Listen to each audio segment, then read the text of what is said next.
हमारी आज की स्टोरी का नाम है जय हिंद। वो does not know Netaji Subhash Chandra Bose. Full stop. देखिए वो से लेकर के बोस तक हमारा किस टेंस का सेंटेंस है? प्रेजेंट इंडेफिनिट टेंस का सेंटेंस है। कैसे पता चला? क्योंकि यहाँ पे देखिए डज हेल्पिंग वर्ब आई है और क्वेश्चन वर्ड से हमारा सेंटेंस स्टार्ट हो रहा है। तो वो से लेकर के बोस तक का जब हिंदी में अनुवाद करेंगे तो आखिरी में क्या आएगा? ताहे तिहे तेहे आएगा। क्यों? क्योंकि प्रेजेंट डेफिनेट टेंस के हिंदी सेंटेंस के आखिरी में ताहे तिहे तेहे आता है। वो को हिंदी में कहते हैं कौन। नॉट का मतलब होता है नहीं। नो का मतलब होता है हिंदी में जानना। नेताजी सुभाष चंद्र बोस। नेताजी सुभाष चंद्र बोस को कौन नहीं जानता है? देखिए आखिरी में ताहे आ गया। इवन द कैप ही वो is known as Netaji cap. Full stop. Even का मतलब होता है यहां तक कि, कैप को हिंदी में कहते हैं टोपी, वोल का मतलब होता है पहनना, नोन का मतलब होता है जानना, नेताजी कैप नेताजी की टोपी। यहां तक कि उन्होंने जो टोपी पहनी थी उसे नेताजी की टोपी के रूप में जाना जाता है। He gave us A slogan जय हिंद। Full stop. देखिए ही से लेकर के जय हिंद तक हमारा किस टेंस का सेंटेंस है? पास्ट इंडेफिनिट टेंस का सेंटेंस है। कैसे पता चला? क्योंकि यहाँ सब्जेक्ट के बाद क्या आ रहा है? हमारी मेन वर्ब की सेकंड फॉर्म आ रही है। सब्जेक्ट क्या है हमारा? ही है। उसके बाद मेन वर्ब की सेकंड फॉर्म है। ये गिव की सेकंड फॉर्म है गिव। गिव का मतलब होता है हिंदी में देना। मैंने आपको मेन वर्ब को पहचानने की एक ट्रिक बताई थी कि इंग्लिश के सेंटेंस में जो हमारा मेन वर्ब होगा, जब उस वर्ड का हम हिंदी में अनुवाद करेंगे तो आखिरी में ना आएगा। जैसे देना, देखिए गिव का क्या है? देना। खाना पीना रहना सहना खोना पीना, ये सब क्या है? हमारा मेन वर्ब होता है। तो ही से लेकर के जय हिंद तक का जब हिंदी में अनुवाद करेंगे तो आखिरी में क्या आएगा? या तो ताता तीती तेथे आएगा, या आ आएगा, या ई आएगा, या ए आएगा। आ ई ए से आप समझे ना, मतलब मात्राएं आएंगी इसकी आखिरी में। गेव का मतलब होता है देना। ही का मतलब वह या उन्होंने। आस का मतलब हमें। स्लोगन को हिंदी में कहते हैं नारा। ए का मतलब एक नारा जय हिंद। उन्होंने हमें जय हिंद का नारा दिया। देखिए आखिरी में आ की मात्रा आ गई। एट दैट टाइम, टाइम को हिंदी में कहते हैं समय। एट दैट का मतलब उस समय। एट दैट टाइम की हिंदी क्या होगी? उस समय। Our country was undivided and called Hindustan. Full stop. देखिए अवर को हिंदी में कहते हैं हमारा, कंट्री को हिंदी में कहते हैं देश, अनडिवाइडेड का मतलब होता है अविभाजित, मतलब तब विभाजन नहीं हुआ था, एंड को हिंदी में कहते हैं और, कॉल्ड का मतलब कहलाना या कहना, हिंदुस्तान। देखिए अवर से लेकर के अनडिवाइडेड तक का जब हिंदी में अनुवाद करेंगे तो आखिरी में या तो था आएगा या थी आएगा। क्यों? क्योंकि यहाँ पे देखिए वाज हेल्पिंग वर्ब लगी हुई है। वाज हमारी पास्ट टेंस की हेल्पिंग वर्ब होती है। आया समझ में? एंड कॉल्ड हिंदुस्तान, देखिए ये किसकी सेकंड फॉर्म है? कॉल की सेकंड फॉर्म है कॉल्ड। तो ये कॉल्ड हिंदुस्तान क्या हो गया हमारा? पास्ट इंडेफिनिट टेंस का सेंटेंस हो गया। तो कॉल्ड हिंदुस्तान का जब हिंदी में अनुवाद करेंगे तो या तो आखिरी में ताथा तीती तेथे आएगा, या आ आएगा, या ई आएगा, या ए आएगा। आया समझ में? एट दैट टाइम, उस समय, अवर कंट्री वाज अनडिवाइडेड, हमारा देश अविभाजित था। देखिए आखिरी में था आ गया वास की वजह से। एंड और कॉल्ड हिंदुस्तान, हिंदुस्तान कहलाता था। देखिए आखिरी में आ की मात्रा आ गई। फिर से हम लोग पूरे सेंटेंस का ट्रांसलेशन हिंदी में करना सीख लेते हैं। At that time our country was undivided and called Hindustan. Full stop.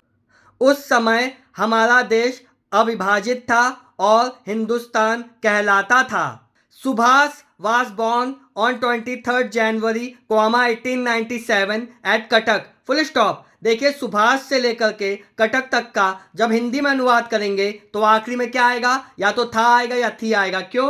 क्योंकि ये हमारा पास्ट टेंस का सेंटेंस है। यहाँ पे देखिए वाज हेल्पिंग वर्ब लगी हुई है इसलिए। देखिए बॉर्न को हिंदी में कहते हैं जन्म होना या पैदा होना।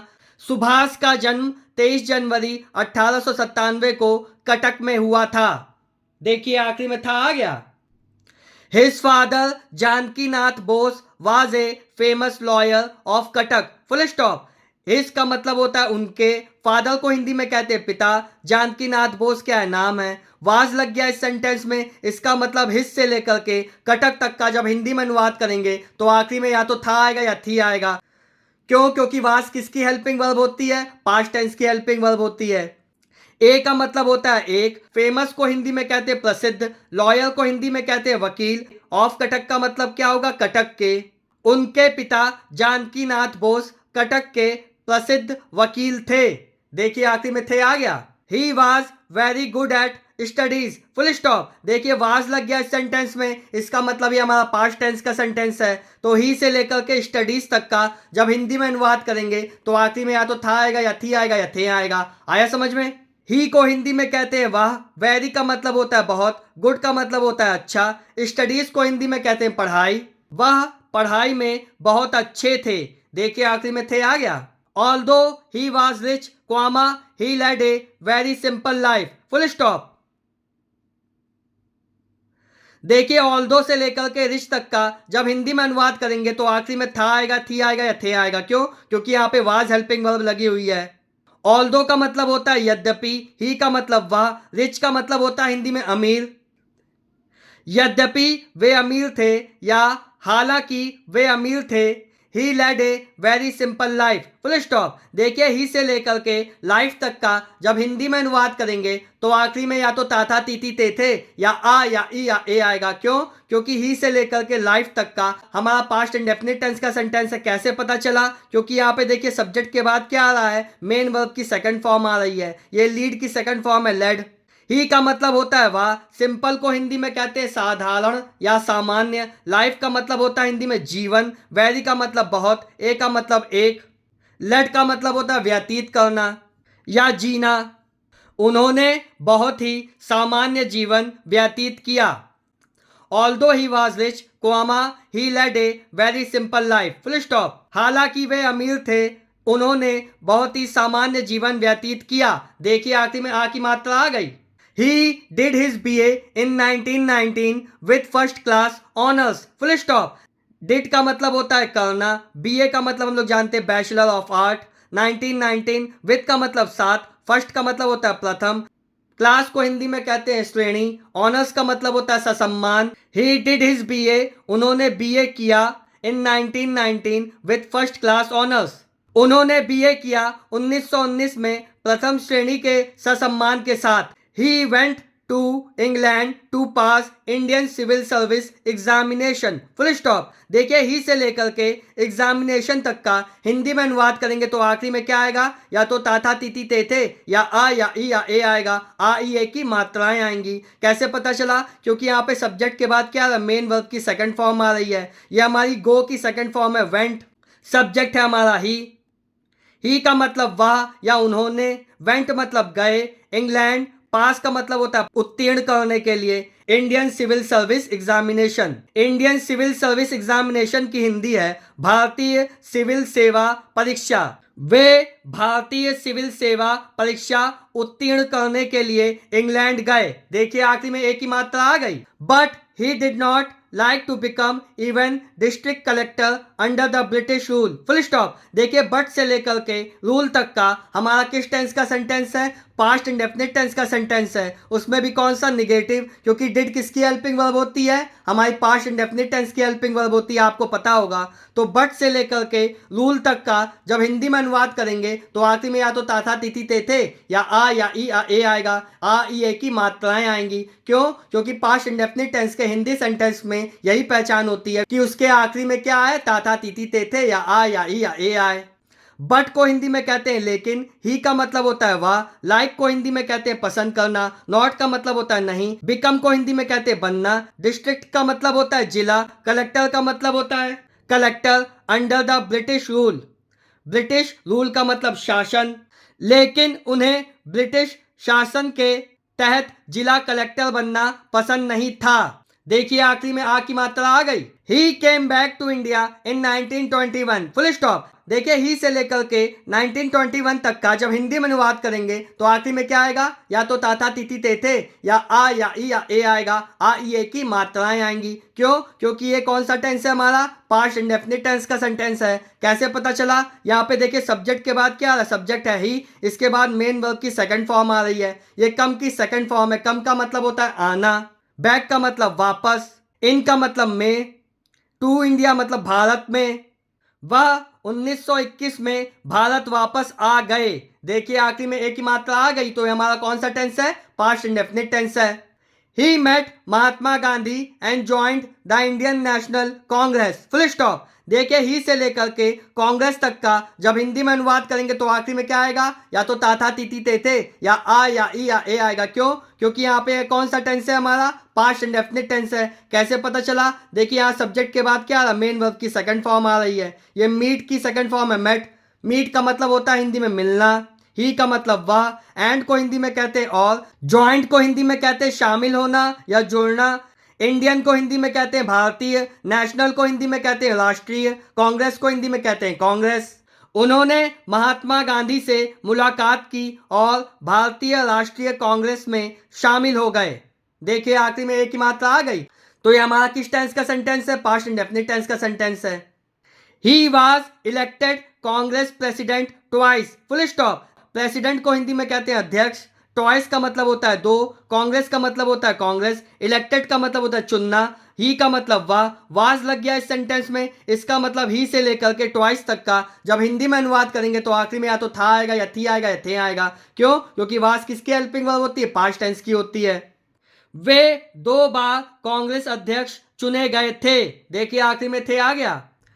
ही went to jail for freedom movement, full stop. देखिए ही से लेकर के मूवमेंट तक हमारा किस टेंस का सेंटेंस है, पास्ट इंडेफिनिट टेंस का सेंटेंस है। कैसे पता चला? क्योंकि यहाँ सब्जेक्ट के बाद क्या मेन वर्ब की सेकंड फॉर्म आ रही है। ये गो की सेकंड फॉर्म है वेंट। गो का मतलब होता है जाना, जेल को हिंदी में कहते हैं कारागार, फ्रीडम का मतलब होता है स्वतंत्रता, फॉर का मतलब होता है हिंदी में के लिए, मूवमेंट का मतलब होता है आंदोलन। तो ही से लेकर के मूवमेंट तक का जब हिंदी में अनुवाद करेंगे तो आखिरी में ताथा तिथि तेथे या आ या ई या ए आएगा।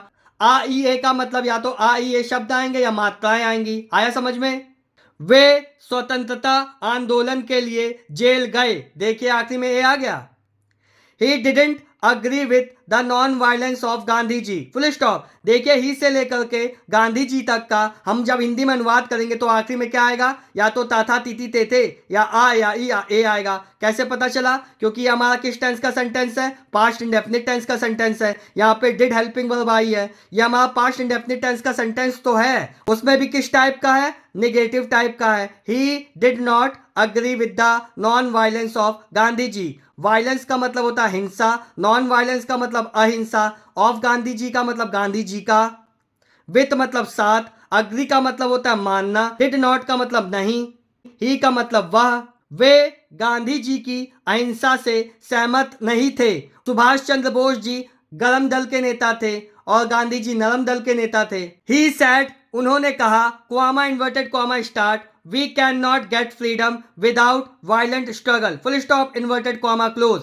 ही सैड का मतलब होता है, ही को हिंदी में कहते हैं वह या उन्होंने, सैड को हिंदी में कहते हैं कहना या कहा। उन्होंने कहा, we can not get freedom without violent struggle, full stop. Struggle को हिंदी में कहते हैं संघर्ष, वायलेंट का मतलब होता है हिंसा, विदाउट का मतलब बिना, फ्रीडम को हिंदी में कहते हैं स्वतंत्रता, गेट का मतलब मिलना, वी का मतलब हमें।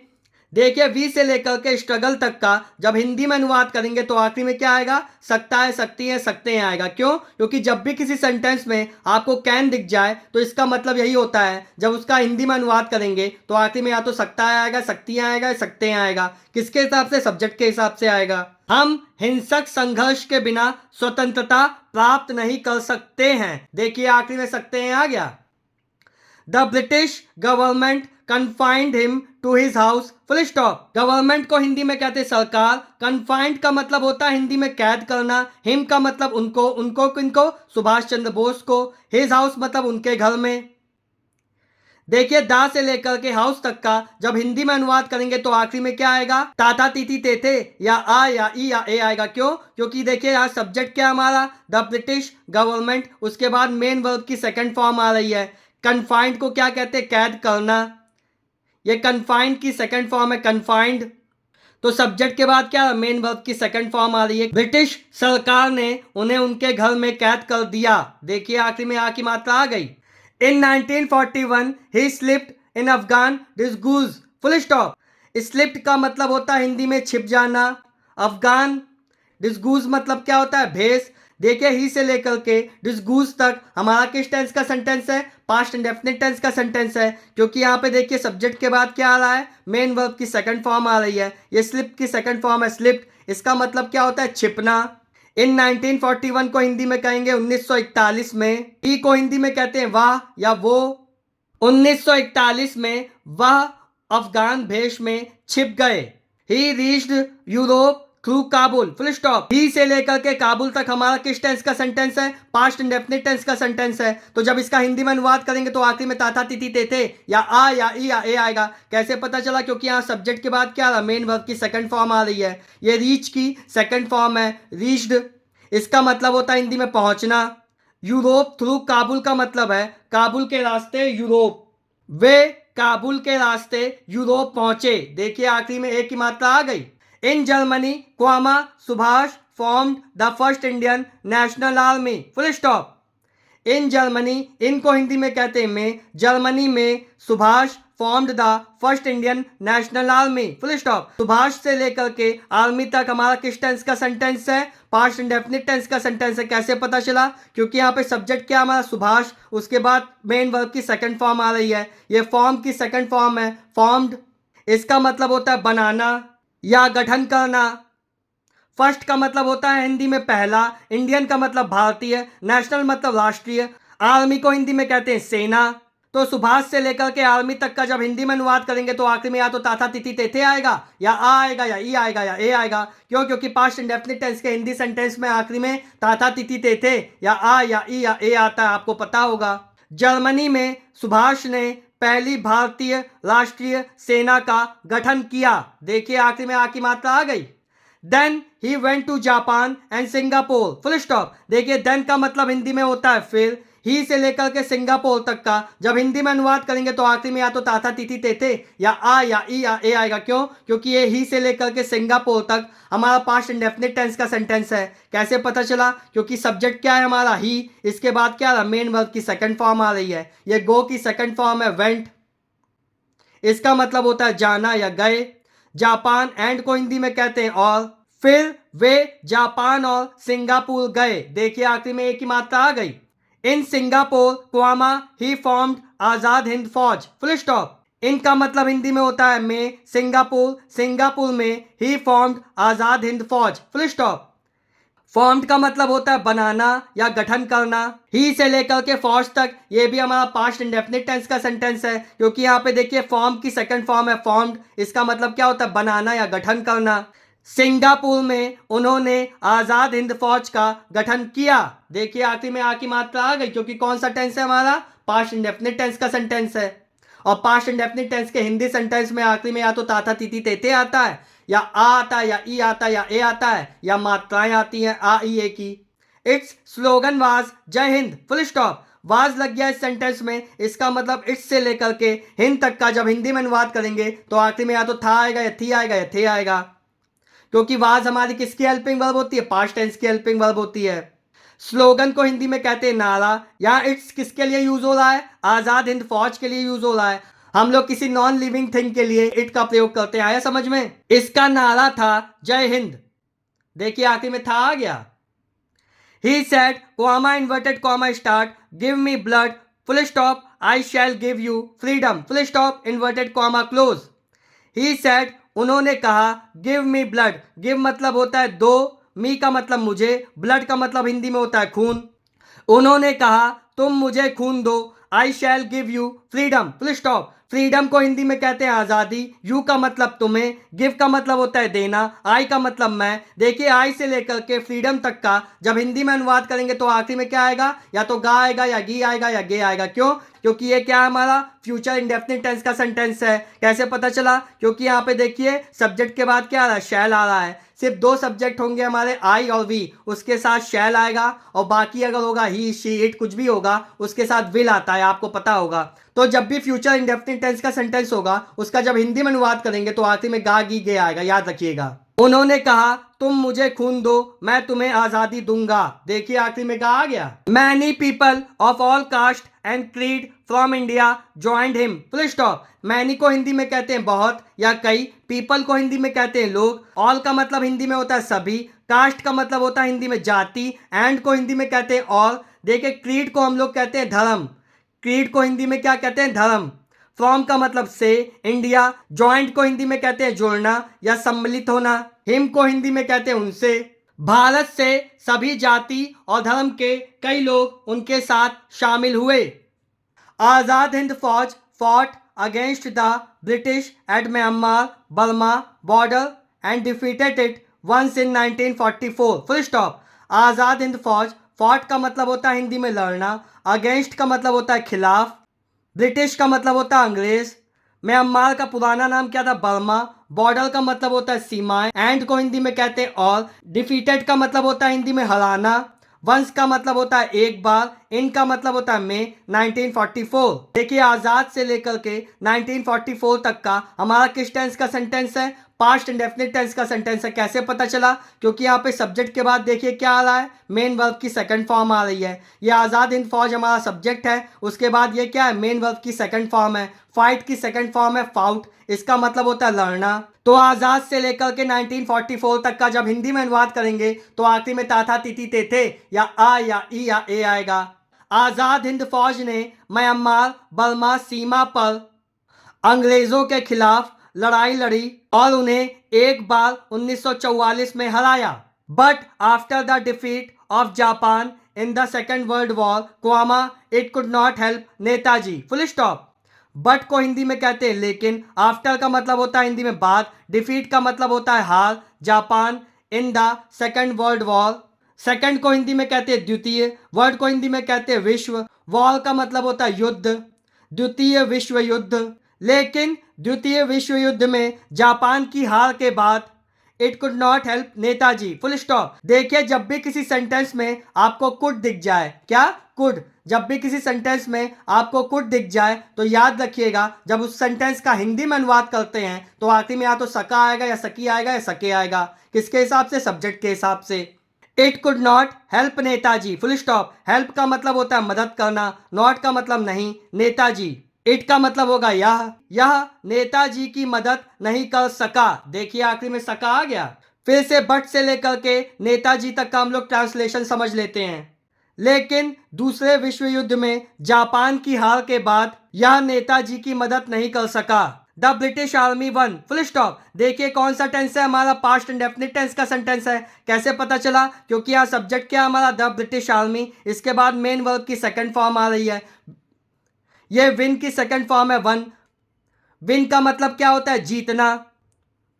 तो दा से लेकर के वन तक का जब हिंदी में अनुवाद करेंगे तो आखिरी में ताथा तिथि थे या आ या ई या ए आएगा। ब्रिटिश सेना जीत गई but they could not capture Netaji. Full stop. देखिए बट का मतलब होता है हिंदी में लेकिन, दे का मतलब होता है वे, नॉट का मतलब नहीं, कैप्चर का मतलब होता है कैद करना या पकड़ पाना, नेताजी। देखिए बट से लेकर के नेताजी तक का जब हिंदी में अनुवाद करेंगे तो आखिरी में या तो सका आएगा या सकी आएगा या सके आएगा। क्यों? क्योंकि मैंने अभी आपको ऊपर बताया जब भी किसी सेंटेंस में आपको कुड दिख जाए, क्या दिख जाए? कुड, तो याद रखिएगा जब उसका हिंदी में अनुवाद करते हैं तो आखिरी में सका सकी सके आता है। लेकिन वे नेताजी को नहीं पकड़ सके। देखिए आखिरी में सके आ गया। On 16 August comma 1945 he flew from Singapore to Tokyo. Full stop. On का मतलब होता है पर, 16 अगस्त 16 अगस्त 1945। देखिए ही से लेकर के टोक्यो तक हमारा पास्ट इंडेफिनिट टेंस का सेंटेंस है। कैसे पता चला? क्योंकि यहाँ पे सब्जेक्ट क्या ही, इसके बाद फ्लाई की सेकंड फॉर्म आ रही है फ्लू। फ्रॉम का मतलब होता है हिंदी में से, सिंगापुर टू टोक्यो। तो ही से लेकर के टोक्यो तक का जब हिंदी में अनुवाद करेंगे तो आखिरी में ताथा तिथि थे या आ या ई या ए आएगा, क्योंकि पास्ट इंडेफिनिट टेंस का सेंटेंस है। 16 अगस्त 1945 को उन्होंने सिंगापुर से टोक्यो के लिए उड़ान भरी। देखिए आखिरी में ई की मात्रा आ गई। It is believed that his plane crashed and he died. Full stop. देखिए यहाँ पे 3 सेंटेंसेस हैं। इस एक सेंटेंस में 3 सेंटेंस है जो 2 कंजंक्शन से जुड़े हुए हैं। पहला कंजंक्शन है दैट, दूसरा है एंड। पहला सेंटेंस है हमारा इट इज बिलीव्ड। बिलीव्ड को हिंदी में कहते हैं मानना। इज लग गया इस सेंटेंस में तो इट से लेकर के बिलीव्ड तक का जब हिंदी में अनुवाद करेंगे तो आखिरी में हम लोग क्या लगाएंगे? है लगाएंगे, क्योंकि इस किसकी हेल्पिंग वर्ब होती है? हमारी प्रेजेंट टेंस की होती है। इट इज बिलीव्ड, ऐसा माना जाता है, दैट कि हिज प्लेन क्रैश्ड। देखिए हिज प्लेन क्रैश्ड किस टेंस का सेंटेंस है? हमारा पास्ट इंडेफिनिट टेंस का सेंटेंस है। ही डाइड हमारा पास्ट इंडेफिनिट टेंस का सेंटेंस है। क्यों? क्योंकि यहाँ पे देखिए सब्जेक्ट है हिज प्लेन, उसके बाद मेन वर्ब की सेकंड फॉर्म आ रही है। ये क्रैश की सेकंड फॉर्म है क्रैश्ड। क्रैश का मतलब होता है दुर्घटना। यहाँ पे देखिए क्या लगा, डाइड है, ये डाई की सेकंड फॉर्म है डाइड। डाई का मतलब होता है मरना। एंड को हिंदी में कहते हैं और। हिज प्लेन मतलब उनका विमान। क्रैश का मतलब दुर्घटना होना। ही डाइड, उनकी मृत्यु हो गई। अब देखिए इट से लेकर के डाइड तक का हम लोग पूरा सेंटेंस का ट्रांसलेशन देख लेते हैं। इट इज बिलीव्ड दैट, ऐसा माना जाता है कि हिज प्लेन क्रैश्ड, उनका विमान दुर्घटनाग्रस्त हो गया और उनकी मृत्यु हो गई। तो स्टूडेंट्स, अगर आपको वीडियो अच्छा लगा हो या कुछ नया सीखने को मिला हो तो चैनल को सब्सक्राइब कीजिएगा, वीडियो को लाइक कीजिएगा। Thank you.